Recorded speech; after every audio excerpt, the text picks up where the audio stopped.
This is Arslan, and today we're about to read Alien King Killer, issue number 1.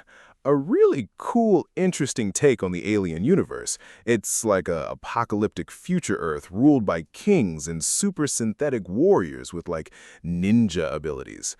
That sounds like a crazy take from the alien universe for me. Well, we made this one an overview so you guys can get it quick and fast. If you guys like that content, you guys know what to do. Let's get into it. In the outer reaches of space, an alien species lurks, known as xenomorphs. They reproduce by implanting their embryos in live hosts, when the embryo rapidly matures and ultimately kills the host by bursting out of their chest. An adult xenomorph are intelligent and extremely hostile. Once a xenomorph hive takes root, there's nowhere to hide. Alien King Killer.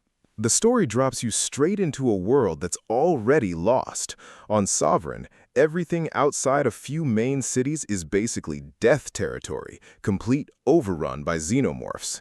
You feel that immediately through this small, quiet moment. An old man, Gramps, walking with a kid named Mouse through the ruins. He tells him he's got a surprise, but it's not anything physical. It's a view of the sky at the sunset. Still somehow beautiful, even though the planet is red. It's his way of reminding the kid that not everything has been taken. The moment doesn't last. A hiss cuts through the air, and Gramp instantly knows what it means.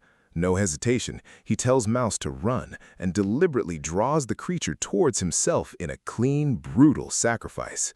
The xenomorph hits fast and hard, killing him right in front of the kid. Poor Mouse. From there, it's pure panic. Mouse runs, trips, and tries to get away, but he's not built for this world yet. The xenomorph corners him, and it's over.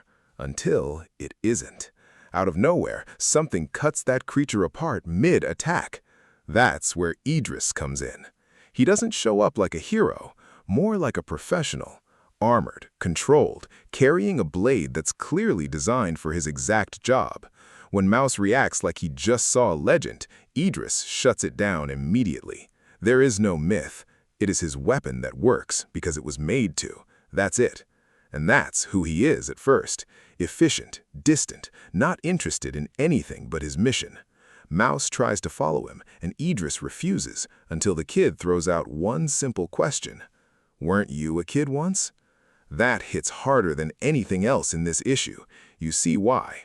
In the flashback, Idris wasn't raised in any normal sense. He was experimented on, one of 4 kids labeled like projects, pushed through pain in the name of creating something perfect. The scientist behind it talks like he cares, but what is he doing? He's straight up torturing them. And whatever they did to Idris back then, it's still inside of him.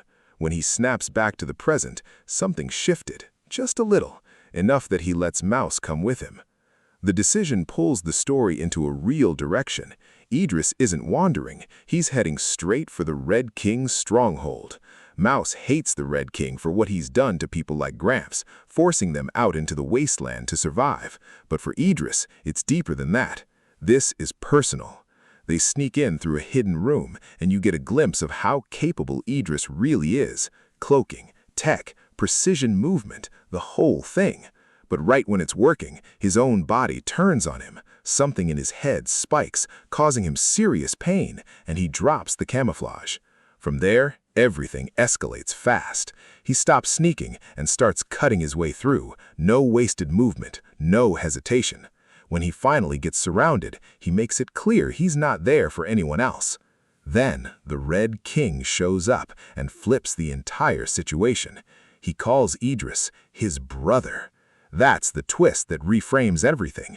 This isn't just a rebellion or revenge mission, it's family, or whatever passes for it in a situation like this.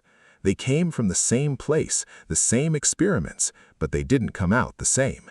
Idris rejects what was done to them. The Red King, Ymir, leans into it completely. He's stronger, more stable, and honestly, more dangerous, because he's accepted what he is. And instead of fighting it, when they clash, you can fill the gap. Idris is skilled, fast, and precise, but Ymir is overwhelming. He tanks, hits harder, and doesn't even flinch. When Idris lands a solid strike, his body lights up with that same energy from the experiments, showing just how far gone or evolved he really is.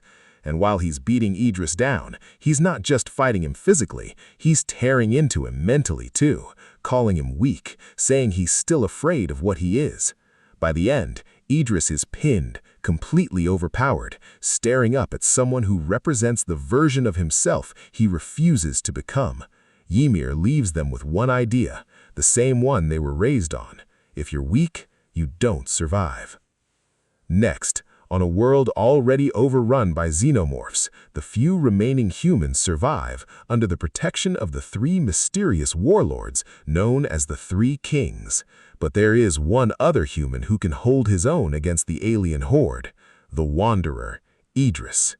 And now Idris is coming for the first of the kings. What is Idris's secret connection to humanity's apparent saviors, and why does he want to burn the last bastion of humanity to the ground? Alien King Killer, issue number 2. Hell yeah, Mandos! This is a super cool take on the xenomorph genre, tying in a little bit of cyberpunk and Mad Max, making something completely new. I can't wait to see how the story unfolds, and Idris Elba is the sickest actor in the world, so now we got Idris Elba in a freaking comic book. Let's go! Do you remember Prometheus when he saves the day by crashing the ship with the aliens on it? Freaking awesome! Stay tuned for more Xenomorph. I will catch you all later. Bye.